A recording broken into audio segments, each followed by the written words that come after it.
나 대신 고난당하신 예수님 사랑하십니까? 우리 고백합시다. 예수님 사랑합니다. 하나님 아버지 사랑합니다. 우리 교회 사랑합니다. 우리가 예수님을 구세주라고 고백할 수 있는 것 복입니다. 날 위해 고난당하신 예수님이심이 믿어지는 거 그게 복입니다. 하나님을 아버지라고 부를 수 있는 거 이게 가장 큰 복입니다.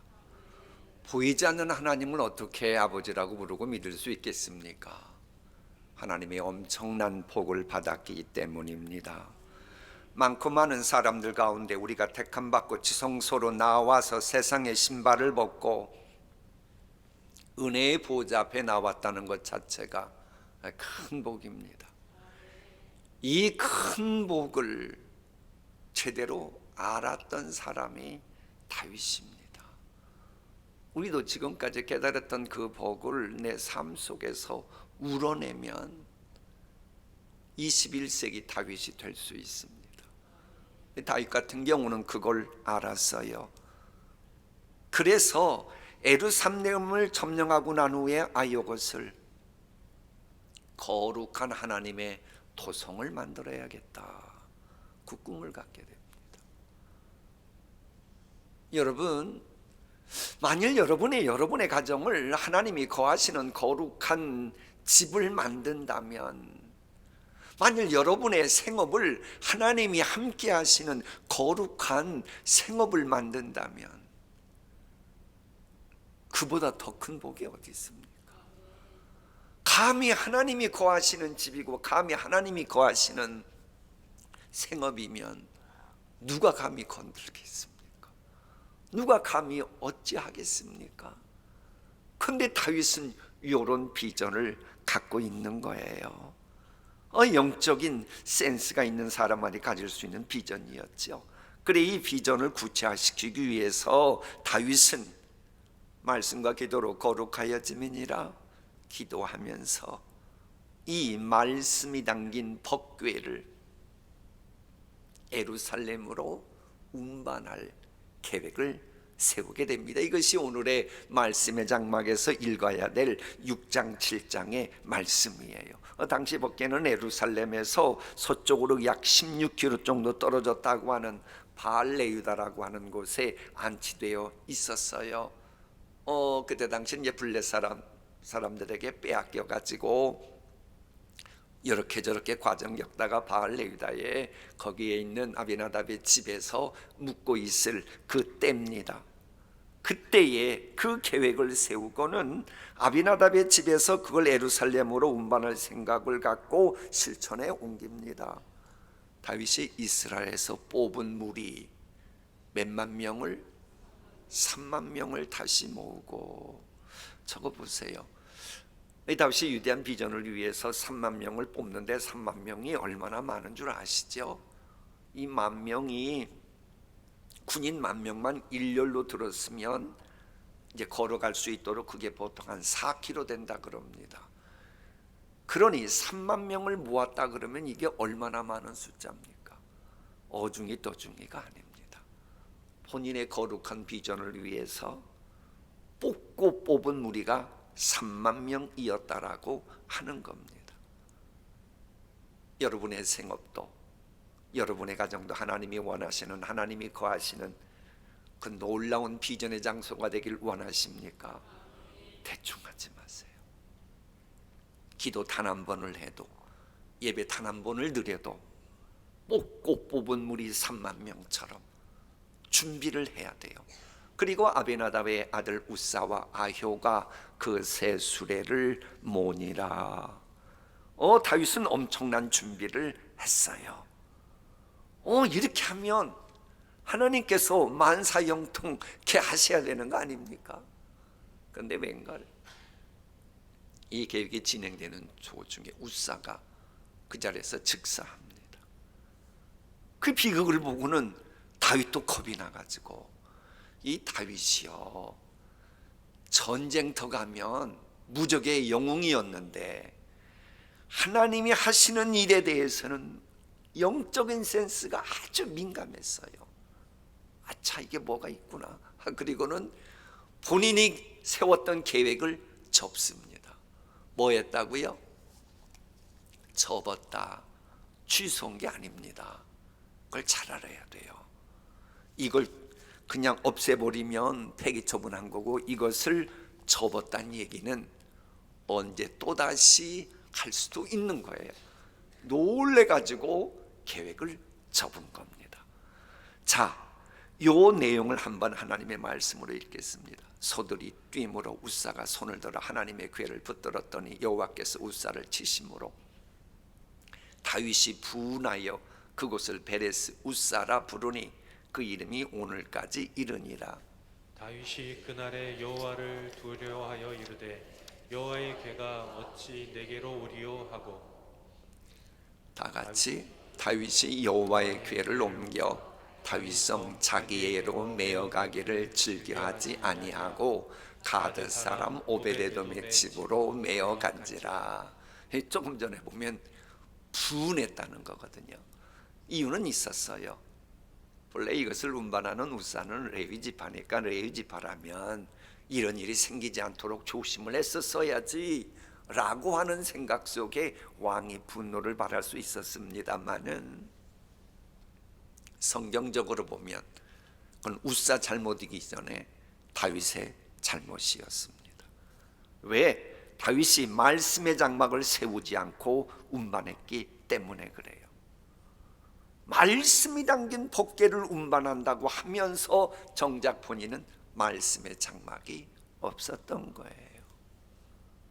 우리가 하나님 허락하신 위대한 비전을 말하면서도 비전과 관련된 하나님은 무시하는 경우가 있더라는 거예요.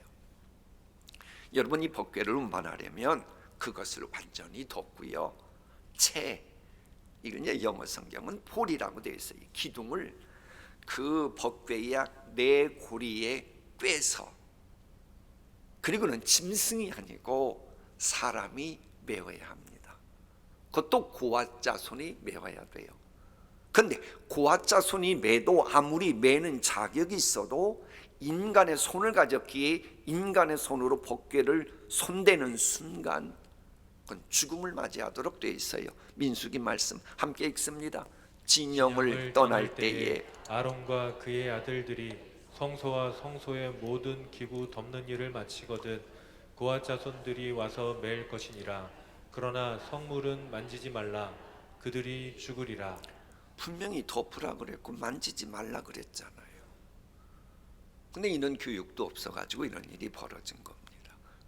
그런데 다윗은 이 말씀을 무시한 거예요. 물론 다윗은 나름대로 법궤를 운반하기 위해서 준비는 많이 했다니까요. 연구도 많이 했습니다.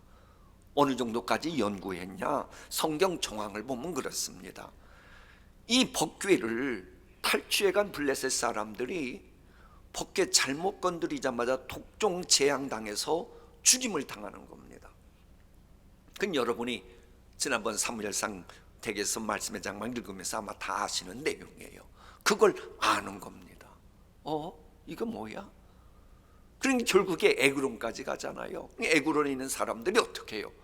왜 이걸 우리에게 보내주냐? 이 괴물단지 같은 거, 저주 상자 같은 걸 왜 우리에게 보내냐고. 그리고는 급히 그것을 이스라엘로 되돌려 보냈죠. 그런데 그때 소 두 마리로 보내거든요. 그랬더니 재앙이 더 이상 발생하지 않았던 거예요. 이걸 아는 겁니다. 그러니까 다윗이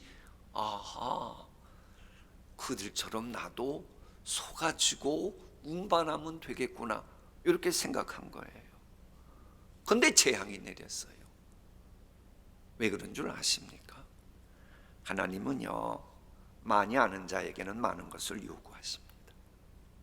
어떤 사람들은 많이 아는 것을 가지고 책임 감당 못하는 것을 합리화시키는 쪽으로 아는 지식을 악용하는데 안 됩니다.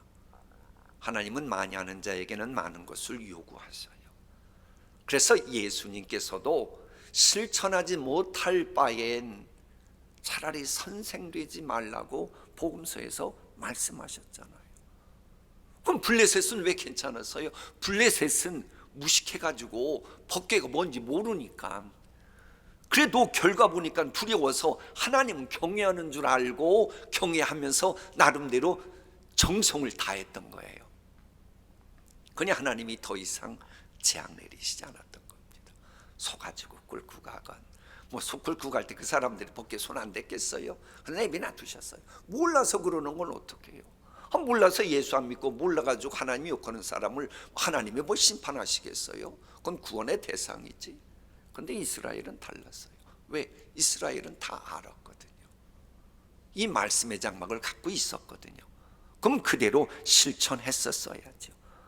그런데 하나님의 말씀이 아니고 애굽 사람들이 했던 그 방식, 세상 유행 풍조 그 방식, 세상 지식을 가지고 거룩한 프로젝트를 열매 맺으려고 했으니 이건 신성모독죄인 겁니다. 그래서 재앙을 내리셨던 겁니다. 물론 다윗은 하나님 앞에서 동기가 선했고 의로웠고 순수했습니다. 그러나 아무리 그래도 하나님 방법이 아니었기에 재앙이 내렸던 겁니다. 우리도 마찬가지. 순수한 목적입니다. 거룩하고 때묻지 않는 비전을 가지고 깨끗한 마음으로 이런 준비를 했습니다. 그랬을지라도 되지 않았던 경우가 있어요.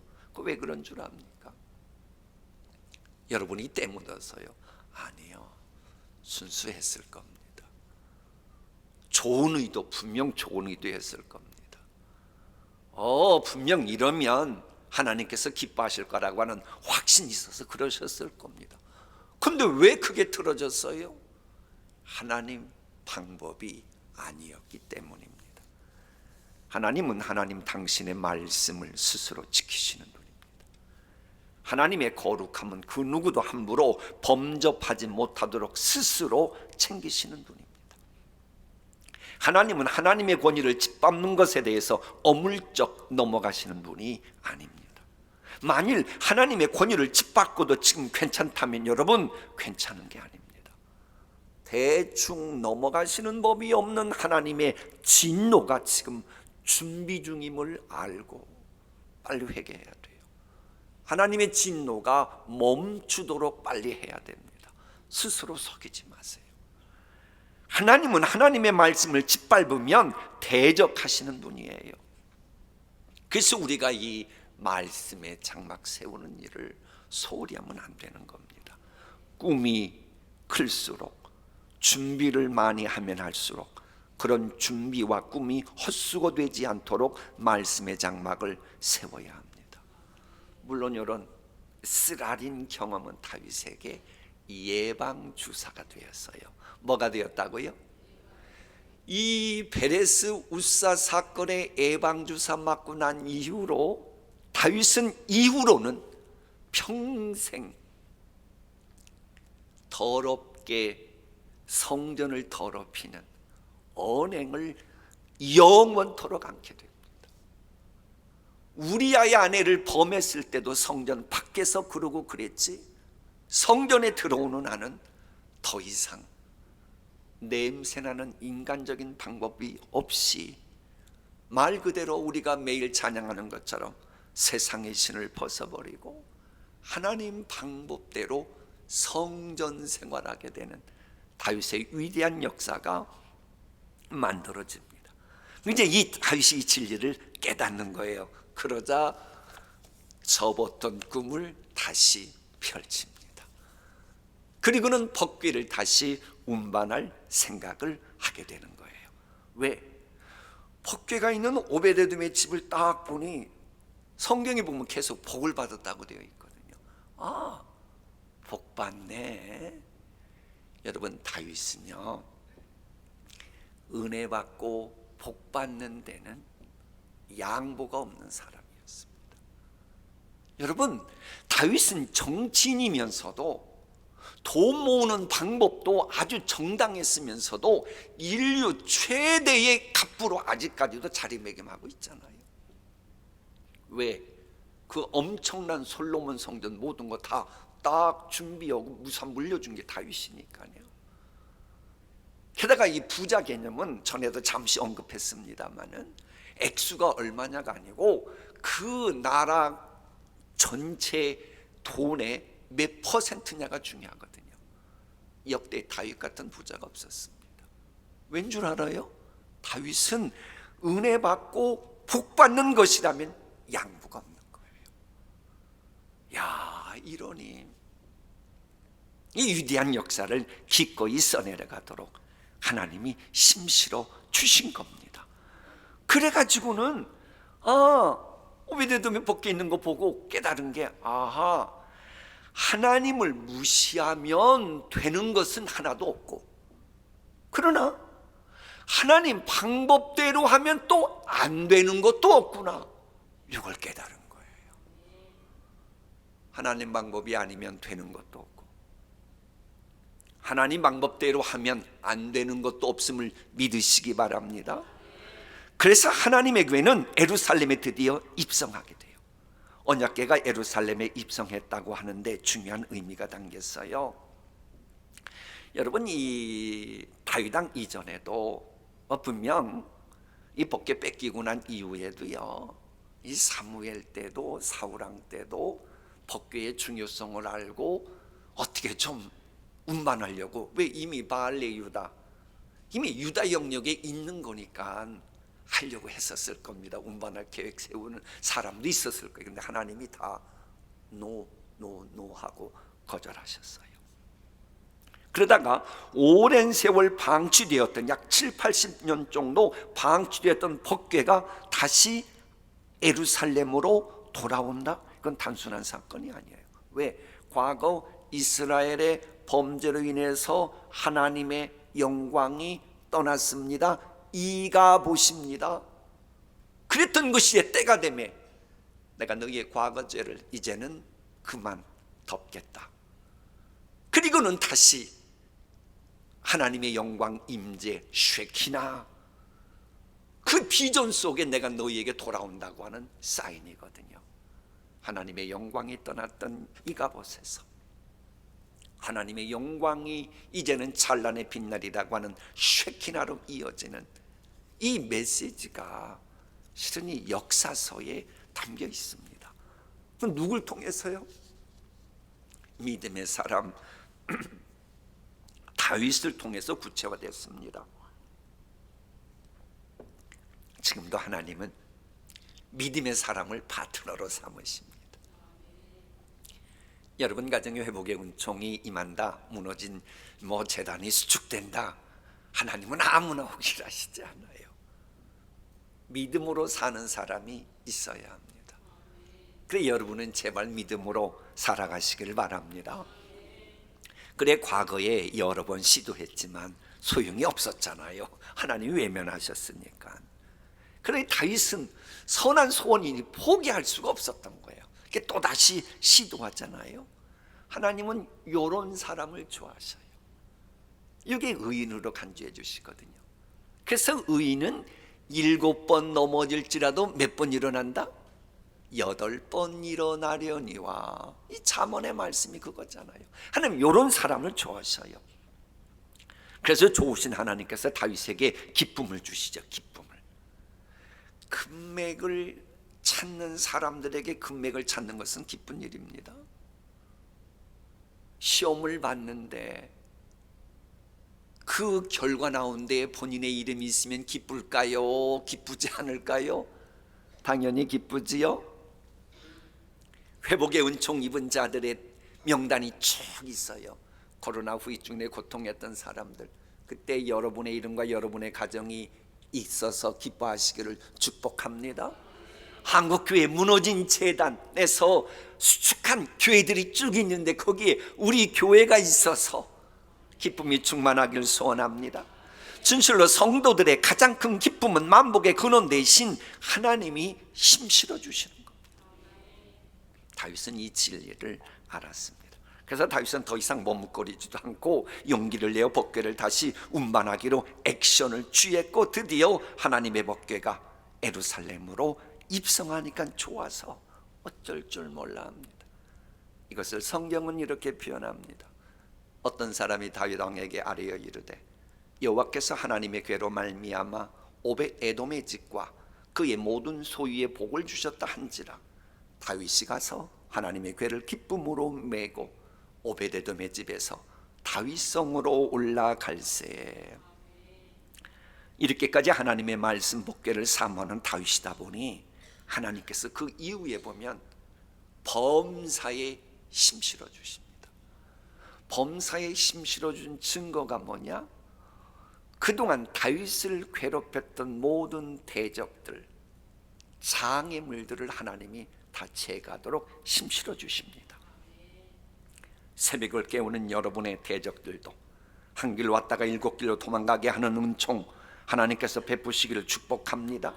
그래 이런 복을 누렸던 다윗은 그동안 두 발 쭉 뻗고 잠을 잘 수가 거의 없었어요. 삶 자체가 그랬습니다. 엊그제 장례식장 갔더니 어느 안수 집사님께서 목사님, 저는 지금까지 두 발 쭉 뻗고 잤으면 좋겠다. 그게 소원일 정도로 살아왔어요. 그러더라고요. 이제 그러니까 뭔가 읽어내셨지요. 실은 다윗도 그랬어요. 혹시 우리 가운데도 요즘 그러는 분이 계실지 몰라요.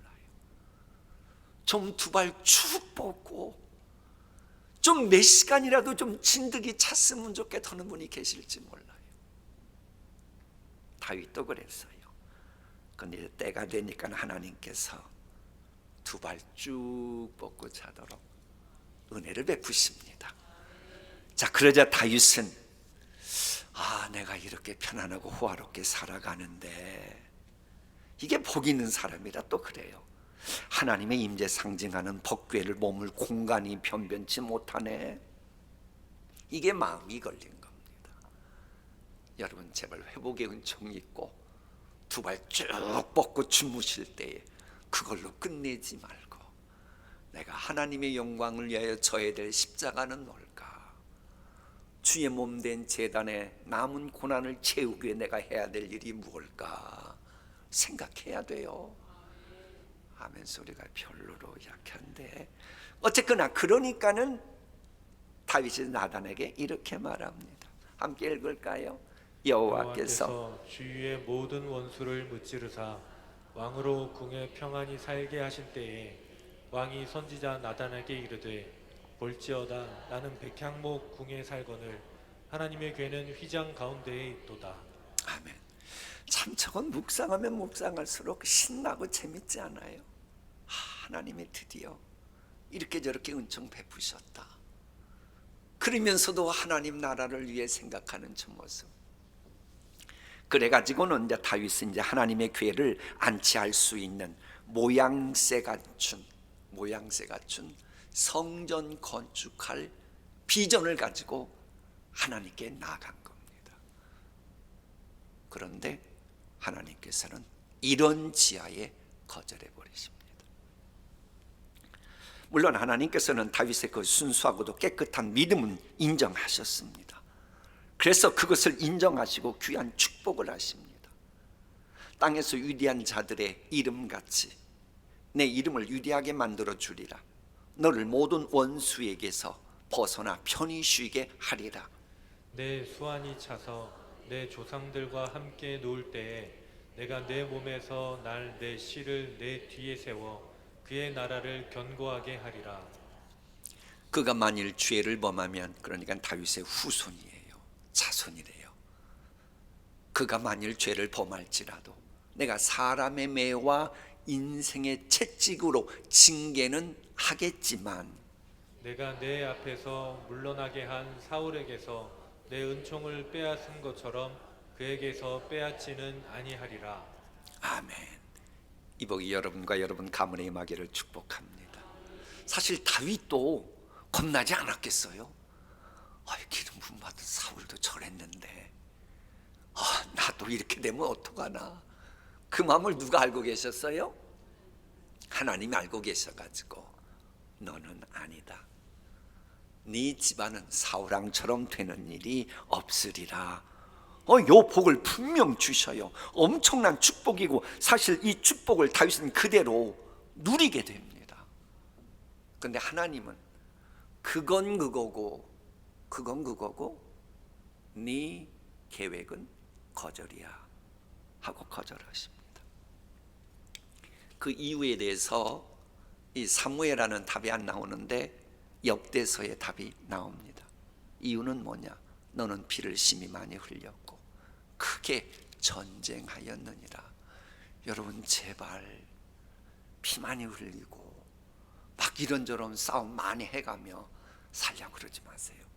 그런다고 되지도 않고 때로는 하나님이 도와주셔야 되는데, 어쨌거나 다윗은 그랬어요. 너는 피를 심히 많이 흘렸고 크게 전쟁하였느니라. 네가 내 앞에서 땅에 피를 많이 흘렸은즉 내 이름을 위해서 너는 성전 건축하지 못하리라.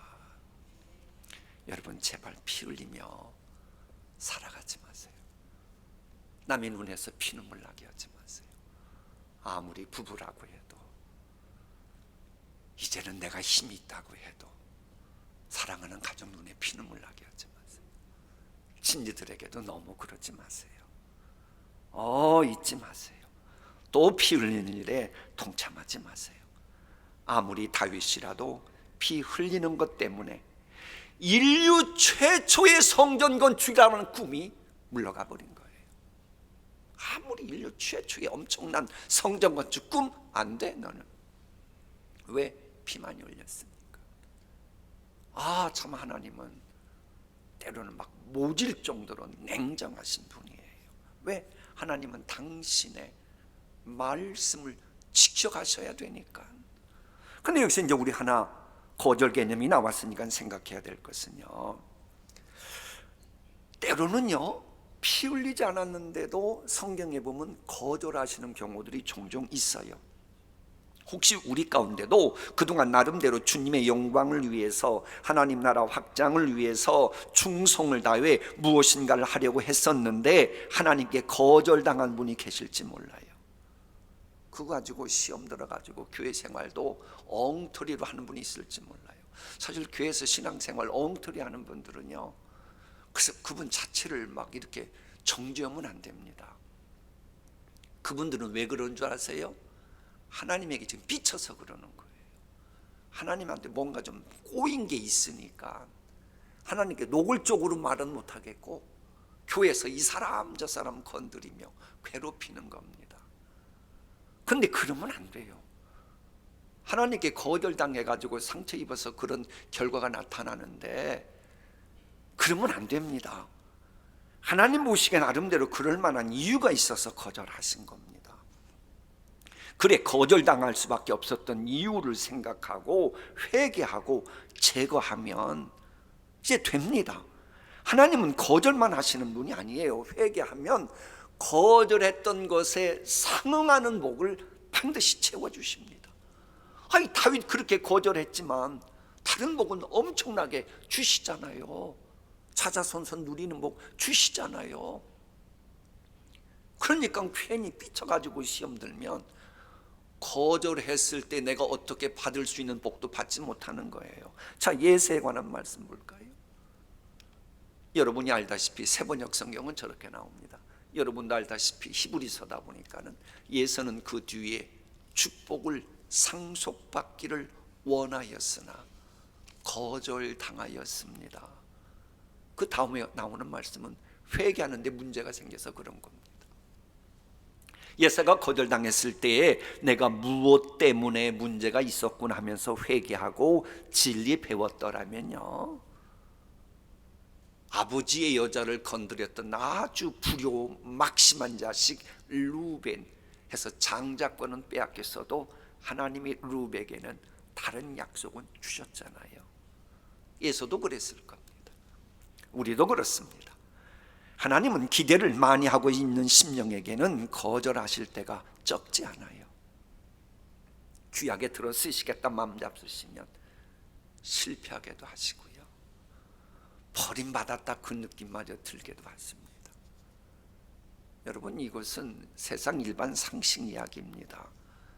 이러면 된다, 저러면 안 된다, 이걸 알려주시기 위함이에요. 여러분, 운동계의 스타일수록 감독으로부터 그렇게 하면 안 된다니까. 이걸 더 많이 듣고 더 많이 다른 사람들이 위대한 스타 되잖아요. 여기도 보니까 이제 감독하셨던 우리 안수 집사님 계신데, 그러는 이게 상식 아니에요. 공부 잘하는 애들이 누구예요? 이름은 맞고 이름은 틀린다, 이걸 많이 한 아이들이 시험 잘 보는 거 아닙니까? 근데 무조건 다 맞았다고 생각하는 애들이 어떻게 공부를 잘해요? 맞고 틀리고 이걸 알아야 크게 쓰임받는 거 아닙니까? 하나님께서는 귀하게 쓰실 심령에게는요, 해서는 될 거, 해서는 안 될 거, 이걸 가르쳐 주시기 위함인 겁니다. 그래서 분별력, 할 것과 하지 말아야 될 분별력을 결국 주시기 위해서 거절하시는 거예요. 무슨 하나님이 무슨 놀부심보 가진 분입니까? 거절만 하시게. 거기에는 이유가 있는 거예요. 그래 솔로몬이 1000번째 드린 후에 강구했던 게 뭐예요? 분별하는 지혜를 구했잖아요. 솔로몬이 구했던 지혜의 특성 첫 번째가 분별력입니다. 그러니까 이걸 구했다고 하는 얘기는 솔로몬도 아버지 보고 배운 게 있어가지고, 참 이게 뭘 가르치고 뭘 배우냐가 중요해요. 그걸 보고 배워가지고는 아하, 내가 분별력 제대로 갖추면 하나님이 귀하게 사용하시겠구나, 실은 그 비전이 담겨 있는 겁니다. 그저 지혜 구했고 1000번째 들었다 여기에만 초점 모으는데, 실은 솔로몬이 여간 얘기가 아니에요. 그 어린애가 왕자의 난 다 극복하고 우뚝 쓰는 거 봐요. 여간 얘기 아니라니까요. 그러니 왕 되고 나서도 뭘 줄까? 그러니까 하나님 앞에 분별할 수 있는 지혜 달라 그러잖아요. 하나님은 분별력 주시려고 우리에게 거절도 하시는 겁니다. 그래서 우리는 하나님께 거절당했을 때 중요한 것이 하나님을 향한 신뢰를 포기하지 않는 겁니다. 너무 훈련이 고되다 보니 좀 쉬게 해달라고 선수가 그래도 감독들은 거절하잖아요. 그게 거절하는 감독을 신뢰하고 따라가면 올림픽 대회에서 제 실력 제대로 발휘하는 겁니다. 근데 그걸 믿지 못하고 견디지 못하면 국가대표 되지도 못하고 실력 발휘하지도 못해요. 이처럼 나를 더 연단시키려고 거절하시는 하나님을 신뢰하지 않으면 안 됩니다. 성경을 보면 이런저런 이유로 거절은 당하지만 하나님은 그렇게 단순하신 분이 아니에요. 거절하면서도 동시에 원하시는 계획이 있어요. 그래서 이 거절에 관한 성경적 의미의 첫 번째가 뭐냐? 시험해 보기 위한 거절입니다. 하나님은 놀부가 아니라니까요. 거절 자체가 아니라니까요. 이유도 있지만 동시에 시험해 보시기도 하는 겁니다. 그래 요걸 다윗이 또 깨달아요. 야, 다윗은 시행착오 겪어도 그때그때마다 영적인 센스가 번개불에 콩 튀겨 먹듯 놓치지 않아요. 그러니까 그걸 딱 거절당하고 나서 어떻게 해요? 하나님의 기쁨도 깨닫고 시험 들지 않고 오히려 감사 기도 드립니다. 다윗이라고 서운하지 않았겠어요. 그런데 서운해하는 자신은 십자가에 못 박고 성령 인도하심 따라 감사 기도 드리는 겁니다. 그래서 우리가 읽었던 본문이 바로 감사 기도 대목에 나오는 거예요. 그 감사 기도의 피날레, 오늘의 암송 말씀이죠. 함께 읽습니다.